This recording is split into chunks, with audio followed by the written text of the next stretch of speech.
సాయి బంధువులందరికీ సాయి గురించి తెలియాలని షిరిడీ సాయి అనుగ్రహ రహస్యం అనే ఈ నిత్యపారాయణ గ్రంథాన్ని ఆ బాబా కృపతో పఠిస్తున్నాను.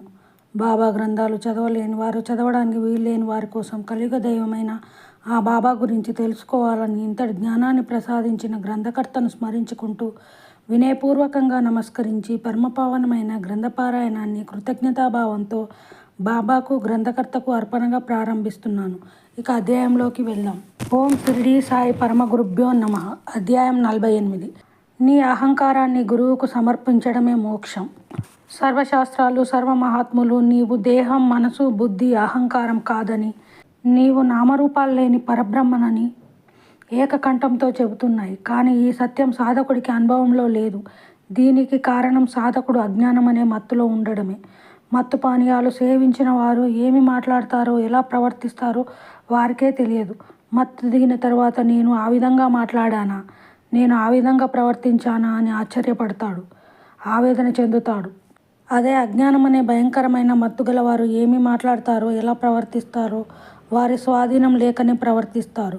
గురువు అనుగ్రహంతో ఆత్మ సాక్షాత్కారం పొంది నేను పరబ్రహ్మాన్ని అని గ్రహించి అజ్ఞానం నుండి విడిపడినవాడు నేను ఎంత అవివేకంగా ప్రవర్తించాను, ఎంత మూర్ఖంగా ఆవేదన పడ్డాను అని ఆశ్చర్యపోతాడు. ప్రతి మానవుడికి అజ్ఞానం అనే ఈ మత్తు అహంకార రూపంలో ఉంది. అహంకార మత్తు ఉన్నవాడు జీవుడు, అహంకార మత్తు లేనివాడు శివుడు. ఈ అహంకార మత్తును నశింపజేయడానికి వచ్చిన వాడే సాయి. కానీ ఈ అహంకార మత్తు మజ్జిగ తాగితే తగ్గేది కాదు, తల మీద నీళ్లు పోస్తే పోయేది కాదు, 4 దెబ్బలు వేస్తే విడిచేది కాదు. ఇది అతి భయంకరమైన మత్తు. ఈ అహంకారం మత్తు వల్లనే దుర్వాస మహర్షి విష్ణు హృదయం మీద తన్నాడు. ఈ అహంకారం మత్తు వల్లనే రాముడు లాంటి వాడు సీత సీత అని ఏడ్చాడు. ఈ అహంకారం మత్తు వల్లనే రావణాసురుడు శంకరుడి భార్యనే కావాలని కోరాడు. ఈ అహంకార మత్తు వల్లనే ఇంద్రుడు గౌతమ మహర్షిని మోసం చేశాడు. కాబట్టి సాధకుడా, ఈ మత్తు మానవులకే కాదు, దేవతలకు, సిద్ధులకు కూడా ఉంది. ఈ అహంకారం మత్తు నుండి బయటపడాలంటే ముందు అహంకారం అంటే ఏమిటో సాధకుడు గ్రహించాలి. అప్పుడే మత్తు నుండి బయటపడగలడు. లేనిచో యుగ యుగాలు జనన మరణ చక్రంలో తిరగవలసిందే. శరీరాలు, లోకాలు మార్చవలసిందే. ఒక్క సూర్యుడే ఏ విధంగా ఈ ప్రపంచాన్ని ప్రకాశింపచేస్తున్నాడో ఈ మాయామత్తె అహంకార రూపంలో విభిన్నంగా ఉంది.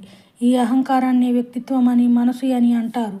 ఈ అహంకారం నేను పురుషుడనని, స్త్రీ అని, నపుంసకుడనని, నేను పండితుడనని, పామరుడనని, విద్వాంసుడనని, నేను బ్రాహ్మణుడనని, క్షత్రియుడనని, వైశ్యుడనని, శూద్రుడనని, నేను హిందూ అని, ముస్లిం అని, క్రిస్టియన్ అని, జైనుడనని, నేను సేవకుడనని, అధికారినని, నేను గురువునని, శిష్యుడనని విభిన్న రకాలుగా ఉంటుంది.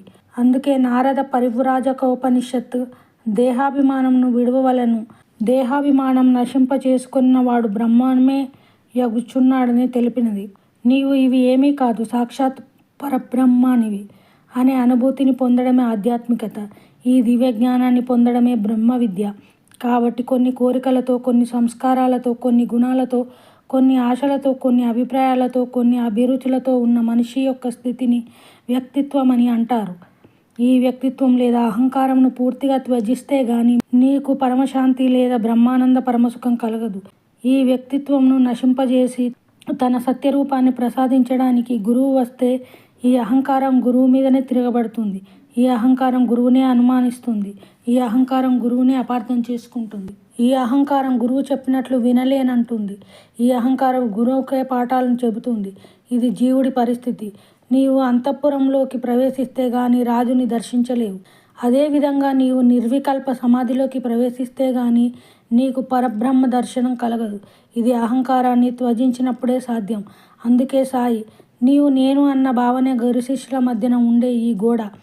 దీనిని కూల్చకపోతే ఆ ఇద్దరి మధ్య ఏకత్వం ఏర్పడజాలదు అని తెలిపారు. అందుకే నేను బ్రహ్మను అని నిర్ణయించుకొని అహంకార భావనను విడిచిపెట్టమని తెలిపినది. అందుకే తేజోబిందోపనిషత్తు నేను బ్రహ్మను అని నిర్ణయించుకొని అహంకార భావనను విడిచిపెట్టమని తెలిపింది. అహంకారం, పరబ్రహ్మం చీకటి వెలుగు లాంటివి. వెలుగున్న చోట చీకటి ఏ విధంగా ఉండదో అహంకారం ఉన్న చోట బ్రహ్మత్వం ఉండదు. బ్రహ్మత్వం ఉన్న చోట అహంకారం ఉండదు. ఈ అహంకారాన్ని నాశనం చేయడం కోసమే సాధకుడు గురువును ఆశ్రయిస్తాడు. త్రికరణ శుద్ధిగా సేవ చేస్తాడు, పవిత్రంగా ఉంటాడు. కానీ నేను అనే వ్యక్తిత్వం తనకున్న పాత కోరికలను, ఆశలను, అభిప్రాయాలను విడవదు.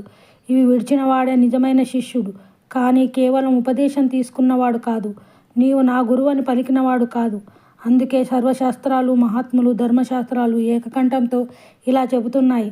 నీవు నీ గురువుకు నీ శరీరాన్ని, మనసును, బుద్ధిని, అహంకారాన్ని, నీ అభిరుచులను, నీ అభిప్రాయాలను ఒక్క మాటలో చెప్పాలంటే నీ వ్యక్తిత్వాన్ని గురువుకు ప్రేమతో త్రికరణ శుద్ధిగా సమర్పించడమే త్యాగమని, ఇట్టి త్యాగం చేతనే నీవు నీ గురువు అనుగ్రహానికి పాత్రుడు అవుతావని చాలా సుస్పష్టంగా సాధకులకు తెలియజేశాయి.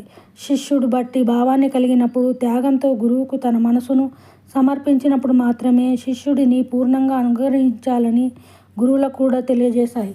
అందుకే సాయి తమ అహంకారాన్ని వదిలిన వారు సదా పరమాత్మకు కృతజ్ఞుడై ఉండేవాడు. తమ భారమంతా పరమాత్మపై పెట్టేవారు పరమార్థాన్ని పొందుతారని తెలిపారు.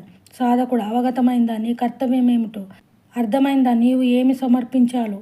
ఈ రహస్యం తెలియక 99% సాధకులు ఒక గురువును ఆశ్రయించి 116 రూపాయలు సమర్పించి ఉపదేశం పొంది సాధన చేయడం, అనుభవాలు పొందడం, ప్రవచనాలు వినడం, గురువుని సేవించడం, ప్రశ్నించడం, ఆరాధించడం, గురువుకు ధనాన్ని, వస్తువులను సమర్పించడం త్యాగం, సమర్పణ అనుకుంటారే గాని తన వ్యక్తిత్వంను గురువుకు సమర్పించాలని తెలుసుకోరు. తన అహంకారం గురు సన్నిధిలో కరిగిపోవాలని, నాశనం చేసుకోవాలని అవగతం చేసుకోవడం లేదు. పుట్టను కొట్టడం వలన ప్రయోజనం ఏమిటి? పామును కొట్టడం, చంపడమే మనం చేయవలసింది. అంటే మనం నేను, నాది అనే భావాలు లేని దివ్యస్థితికై కృషి చేయాలి. ఈ విషయాన్నే మహాభారతం నాది నాది కాదు అనే 2 పదములే బంధ మోక్షములకు హేతువులు. నాది అనే భావం చేత మనిషి బద్ధుడవుతున్నాడు, నాది కాదు అనే భావం చేత మనిషి ముక్తుడగుచున్నాడని అపూర్వంగా తెలిపినది. ఈ విషయాన్నే సాయి నాకు నా స్వీయ అనుభవం ద్వారా, భక్తుల అనుభవం ద్వారా నిరూపించారు. బోధనను సుస్పష్టంగా చేశారు. అదేమిటో చాలా జాగ్రత్తగా, శ్రద్ధగా వినండి. అహంకారం లేదా వ్యక్తిత్వం 2 రకాలుగా ప్రతి మనిషిలో ఉంటుంది. ఇలాంటి కోరికలను నేను అనుభవించకుండా ఉండలేను, ఇలాంటి కోరికలను నేను అనుభవించలేను. ఇక్కడే గురువుకు, శిష్యుడికి భయంకరమైన పోరాటం జరుగుతుంది. నీవు ఈ విధంగా చేస్తే గాని నిన్ను నేను అనుగ్రహించనంటాడు గురువు. ఆ విధంగా చేయడం నా వల్ల కాదు అంటాడు శిష్యుడు. నీవు ఒకదానిని త్యజిస్తే గాని నేను అనుగ్రహించనంటాడు గురువు. ఆ విధంగా త్యజించడం నా వల్ల కాదు అంటాడు శిష్యుడు. ఇదే ఆధ్యాత్మిక జీవితంలో అత్యంత కీలకమైన ఘట్టం. మీకు పూర్ణ విశ్వాసం, నమ్మకం, త్యాగం ఉంటేనే ఒక గురువుకు శిష్యుడు అవ్వండి. అవి లేకపోతే గురువుకు దూరంగా ఉండండి. నీ శరీరము, మనసు, బుద్ధి, అహంకారం గురువుకు సమర్పించే త్యాగం, భావన ఉంటేనే ఒక గురువును సేవించండి. ఆ త్యాగం, భావన లేకపోతే గురుసేవ చేయకండి. అందుకే పరమశివుడు గురుగీతలో తన ఆశ్రమమును, తన జాతిని, తన కీర్తిని, ఐశ్వర్యమును సమస్తమును విడిచి గురువునే ఆరాధన చేసుకొనవలెనని తెలిపారు. ఏ క్షణం నీవు శిష్యుడు అయినావో ఆ క్షణం నుంచే నీ వ్యక్తిత్వం, నీ అభిప్రాయాలు, నీ కోరికలు, నీ ఆశలు త్యజించాలి. అట్టి శక్తి నీకు ఉంటేనే ఒక గురువుకు శిష్యుడు కావాలి. ఆ శక్తి నీకు లేకపోతే శిష్యుడు కావద్దు. అందుకే గురువుకు నీ జీవితమునే నివేదనగా చేసి ఆరాధించమని శాస్త్రం తెలిపింది. ఏ క్షణం నీవు ఒక గురువును ఆశ్రయిస్తావో ఆ క్షణం నుంచే నీవు ధర్మం, అధర్మం, పాపం, పుణ్యం, విహితం, అవిహితం ఇవన్నీ ప్రక్కన పెట్టాలి. ఇది తెలియక, ఆచరించక సాయి అనుగ్రహానికి ఎందరో దూరమయ్యారు. అహంకారంకు లోనై సాయినే ధిక్కరించి అధోగతి పాలైనారు. మసీదులో గంటలు మ్రోగించడం, పూజలు చేయించుకోవడం ఖురాన్లో ఉందా? ఇది నీవు అల్లా పట్ల చాలా పాపం చేస్తున్నావు అన్నాడు ఒక భక్తుడు. సాధకులకు నిషిద్ధమైన మాంసాహారాన్ని తినిపిస్తున్నాడని ఎందరో సాయిని విమర్శించారు. గురుస్థానంలో ఉండి మాంసాహారం ఒక గురువు తినవచ్చునా అని ఎందరో సాయిని విమర్శించారు. విపరీతంగా దక్షిణ రూపంలో ధనం స్వీకరిస్తున్నాడని సాయిని ఎందరో విమర్శించారు. వీళ్ళంతా అనర్హులు. అందుకే సాయి కృపను పొందలేకపోయారు. అందుకే సాయి, నీవు నీ అహంకారాన్ని త్యాగం చేసి దానిని నా పాదాలలో అర్పించివేయి. జీవితంలో నీవు కానీ మరెవ్వరూ కానీ ఇలా అహంకార రహితులై ప్రవర్తిస్తారో వారికే నా పూర్తి సహకారం లభిస్తుంది. నీలో అహం, మమతలు సంపూర్ణంగా తొలగిపోవాలి. వాటి మచ్చలు కూడా ఉండకూడదు. అప్పుడే నేను నీలో నివసిస్తాను. నన్నే కర్తగా భావించి కార్యానికి పూనుకో. అప్పుడు నీ కార్యాన్ని నేనే స్వయంగా చేస్తాను. నువ్వు అప్పుడు కేవలం నాకు ఉపకరణంగా ఉంటావు అని తెలిపారు. గురువు అగ్ని లాంటివాడు. నీ శరీరాన్ని కర్రవలే భావించి ఆయన సేవలో నీ దేహాత్మ భావాన్ని నాశనం చేసుకోవాలి. అంతేగాని ఆయన పురుషుడు, నేను స్త్రీని ఆయన పిల్లవాడు నేను ముసలివాడను అన్న పనికిమాలిన అహంకార భావాలు ఉండరాదు. గురువు అయస్కాంతం లాంటివాడు. నీ మనసు రాయిలాగా ఉండకుండా ఇనుముగా మార్చి ఆయన ఆరాధనలో నీ గుణాలు సంస్కారాలు నాశనం చేసుకొని నీవు కూడా మరో అయస్కాంతంగా మారాలి. అంతేగాని నీవు రాయిలా ఉంటే గురువు ఏమి చేయలేడు. గురువు సూర్యుని లాంటివాడు. నీ బుద్ధి అద్దం వలె మారి ఆయన సన్నిధిలో ఉంటే నీవు నీ సత్యరూపాన్ని దర్శిస్తావు. అంతేగాని నువ్వు మట్టిలా ఉంటే గురువు ఏమీ చేయలేడు. అందుకే సాయి అన్ని రకాల అహంకారాలను వదిలిపెట్టి నన్నే శరణు పొందాలి. అప్పుడు మీ అజ్ఞానం వెంటనే నశిస్తుంది. ఇక మరే ఇతర జ్ఞానబోధలు మీకు అవసరం ఉండవని తెలిపారు.